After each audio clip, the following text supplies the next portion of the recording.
하나님은 너를 지키시는 자, 너의 우편에 그늘 되시니 낮의 해와 밤의 달도 너를 잊지 못하리. 하나님은 너를 지키시는 자, 너의 환난을 면케하시니 그가 너를 도우시리라.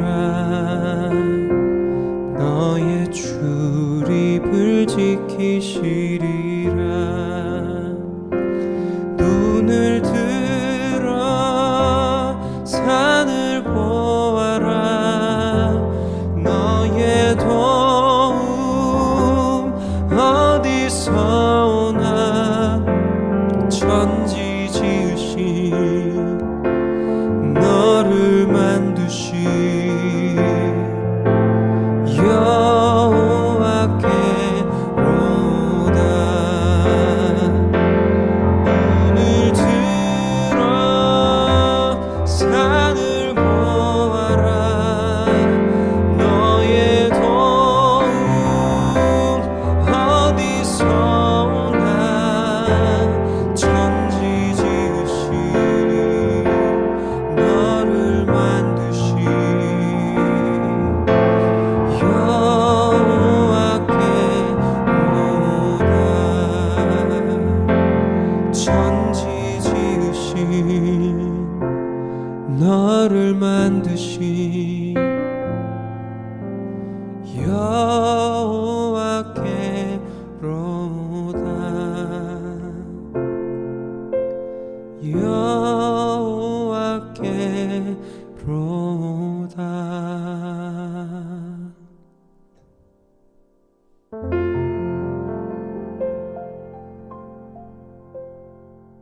제20장.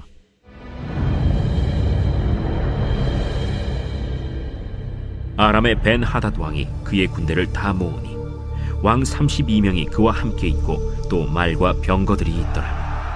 이에 올라가서 사마리아를 에워싸고 그곳을 치며 사자들을 성 안에 있는 이스라엘의 아합 왕에게 보내 이르기를, 베나닷이 그에게 이르되 내 은금은 내 것이요 내 아내들과 내 자녀들의 아름다운 자도 내 것이니라.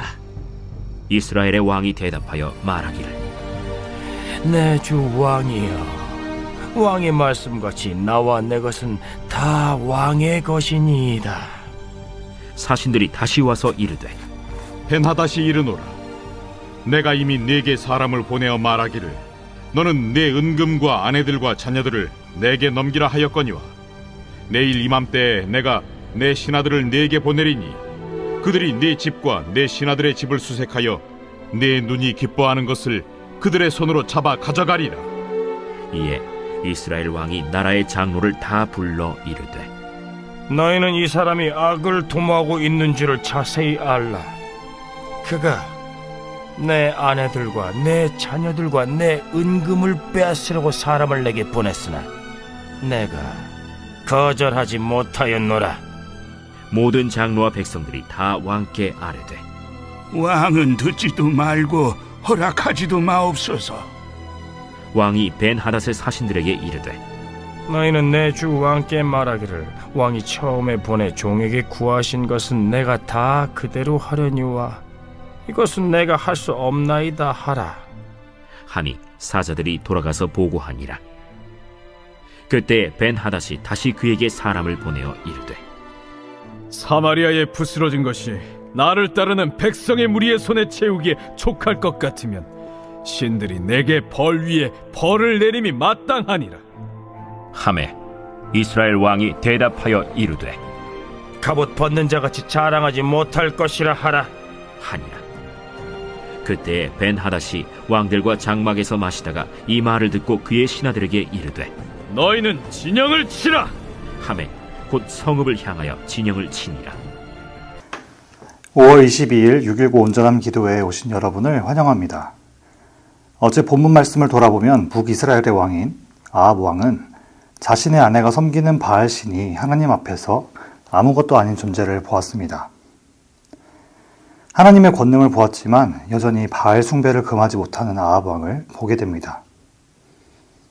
여전히 하나님보다 바알을 섬기는 북이스라엘의 왕 덕분에 하나님께서 보내신 선지자 엘리야는 호렙산으로 도망가 있는 상태입니다. 하나님은 엘리야가 엘리사를 자기 제자로 삼게 하시고 하사엘을 아람의 왕으로, 예후를 북이스라엘의 왕으로 세우실 것을 약속하십니다. 하지만 오늘 본문에서는 하나님의 명령이 무색하게 보일 정도로 북이스라엘의 위기가 닥칩니다. 아람의 왕 중 하나인 베나닷은 엄밀히 말하면 다메섹의 왕이었습니다.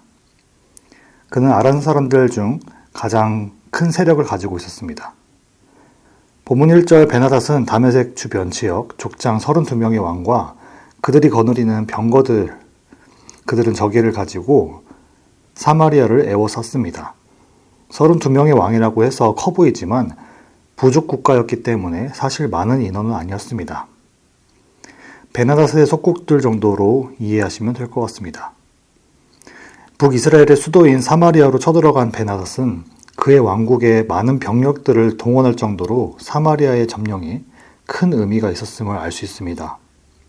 본문 2절부터 3절, 많은 군대를 데리고 온 베나닷 왕은 그 기세를 이어 북이스라엘의 왕 아합에게 사신을 보냈습니다. 그 내용은 아합의 은과 금, 아합의 아내들, 그리고 아합의 자녀들의 아름다운 자도 다 자신의 것이라고 선포했습니다. 본문 4절, 아람의 큰 군대가 와서 겁이 난 아합은 베나닷이 원하는 대로 바치겠음을 말합니다. 특히 아합 왕이 베나닷에게 나의 주라고 부르는 것을 보면은 굉장히 아합은 불리한 상황인 것을 우리가 알 수 있습니다.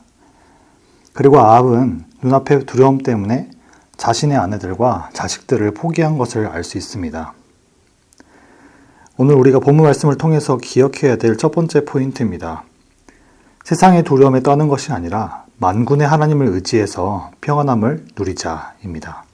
32개의 족장 왕들과 많은 군대를 데려온 베나닷을 보는 아합에게는 굉장히 당황스러운 상황입니다.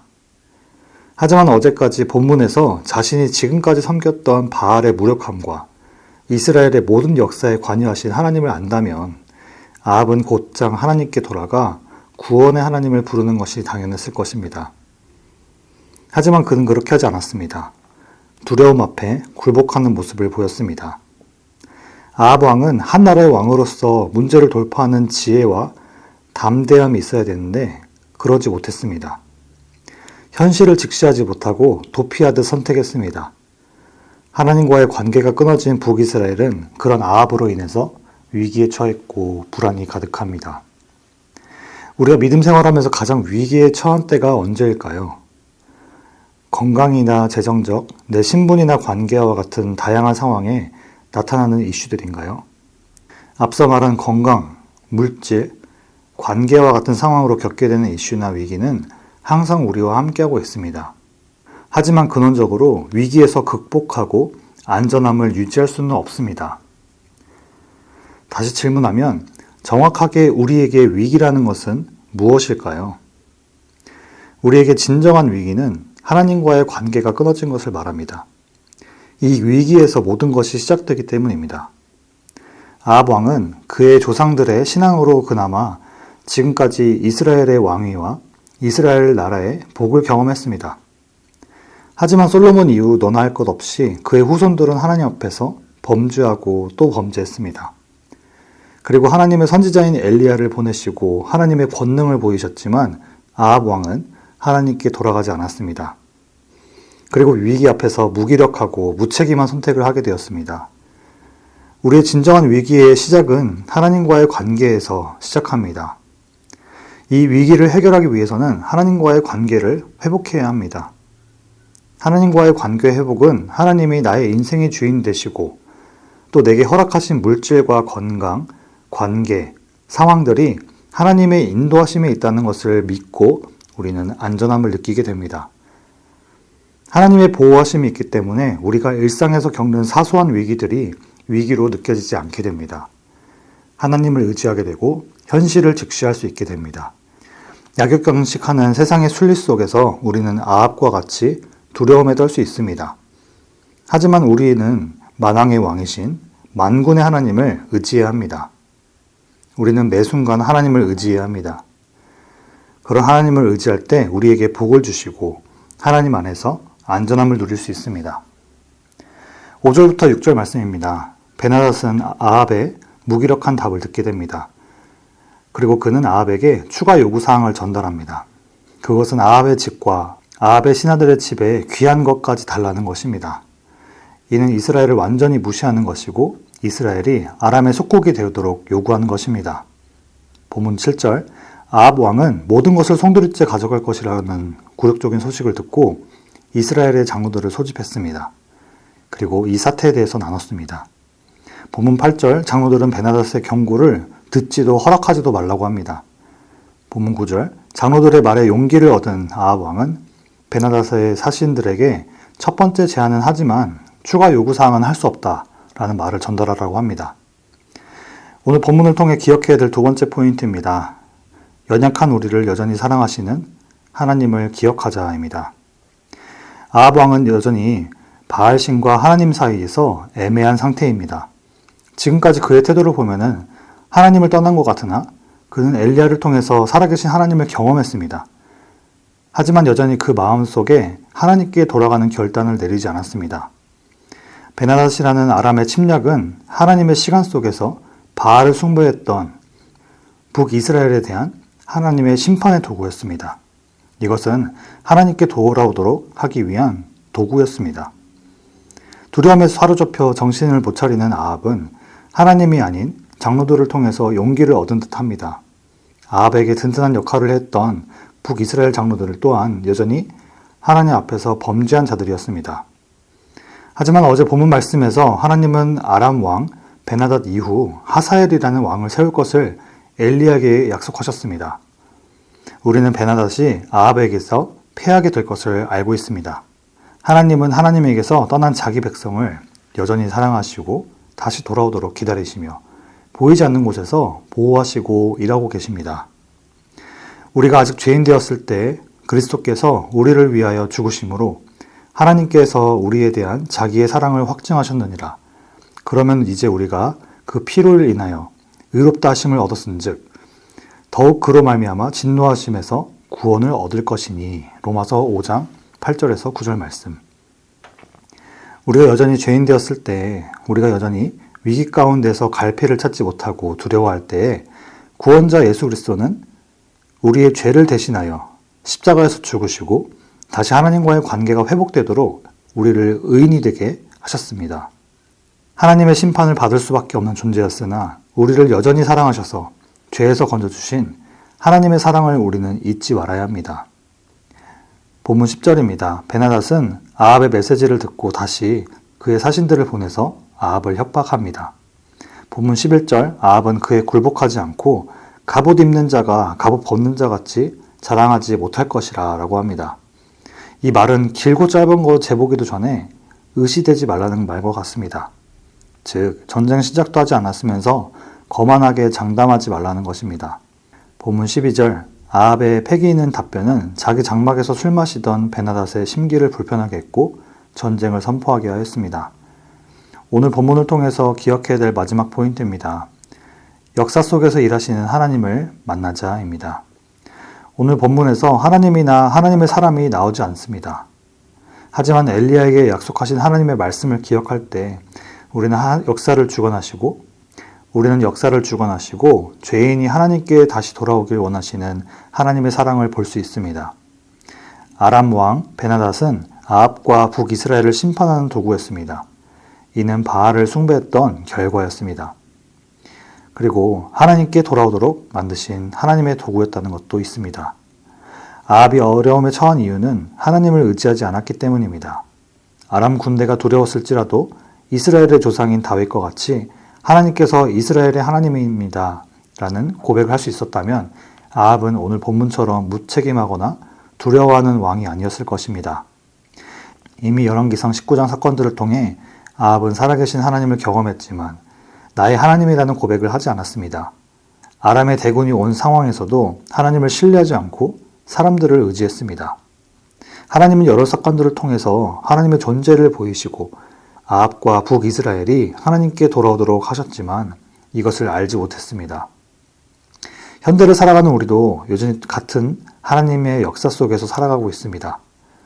눈앞에 보이는 문제와 위기로 인해서 하나님의 은혜를 잊고 함께 하시는 하나님을 느끼지 못한다면 우리도 아합 왕과 같이 사람의 말을 의지하고 내 결정대로 위기를 넘어가려 할 것입니다. 어떤 위기를 극복하더라도 하나님이 아닌 계속 나를 의지하고 불안 가운데 살아가는 것이 인간의 연약함입니다.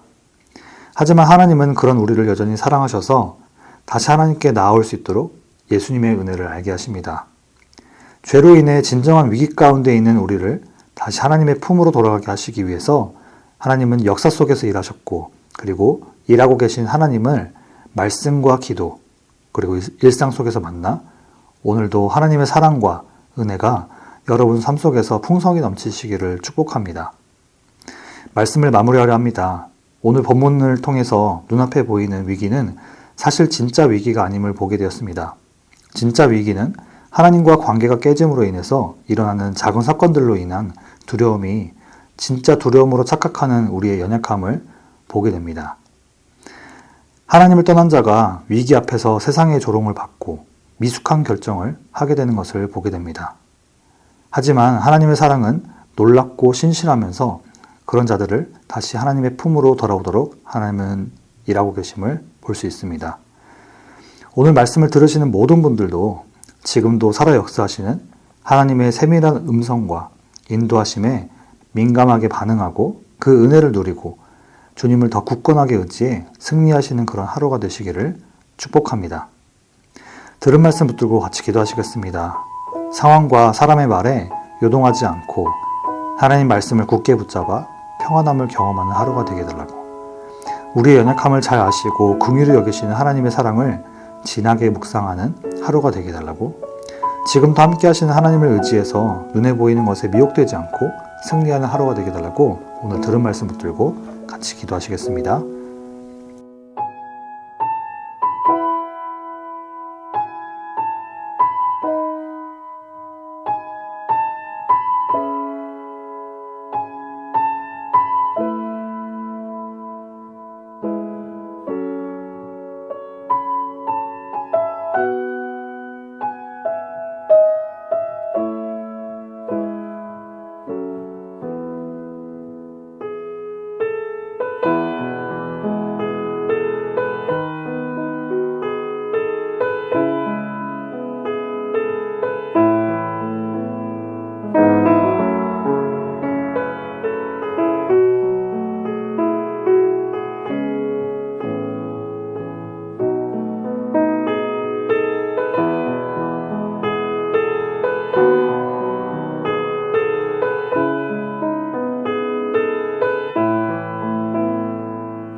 교회를 위해서 같이 기도하시겠습니다. V24 4세대 미션센터 건축의 순조로운 진행과 다음 세대를 양육하고 훈련할 일꾼들을 세워달라고, 교회의 목회자들, 사역자들, 목자와 목녀들을 위해서, 그리고 한어부와 영어부가 유일하신 하나님만 예배하게 해달라고, 육신과 영적인 연약함으로 고통받는 지체들에게 하나님의 치유하심과 그 가족들에게 위로와 평안을 누리게 해달라고 교회를 위해서 같이 기도하시겠습니다.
마지막으로 여름 선교 사역과 선교지 위해서 같이 기도하시겠습니다.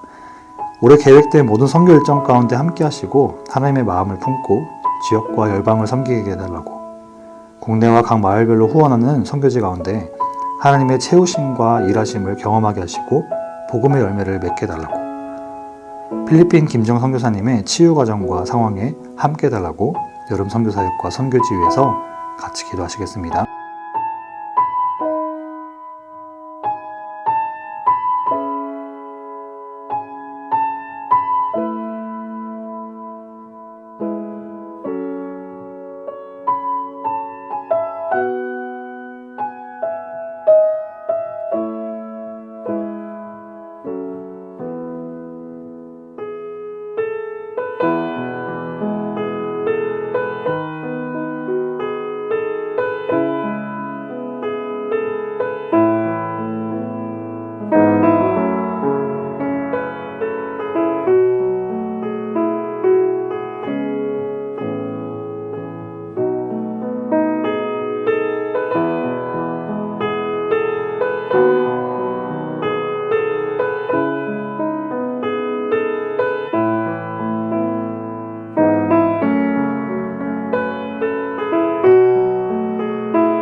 이제 함께 주기도문 하심으로 개인 기도하시고 6.19 온전한 예배를 마치도록 하겠습니다. 하늘에 계신 우리 아버지여, 이름이 거룩히 여김을 받으시오며 나라가 임하시오며 뜻이 하늘에서 이루어진 것 같이 땅에서도 이루어지이다. 오늘 우리에게 일용할 양식을 주시옵고 우리가 우리에게 죄 지은 자를 사하여 준 것 같이 우리의 죄를 사하여 주시옵고 우리를 시험에 들게 하지 마시옵고 다만 악에서 구하시옵소서. 나라와 권세와 영광이 아버지께 영원히 있사옵나이다. 아멘.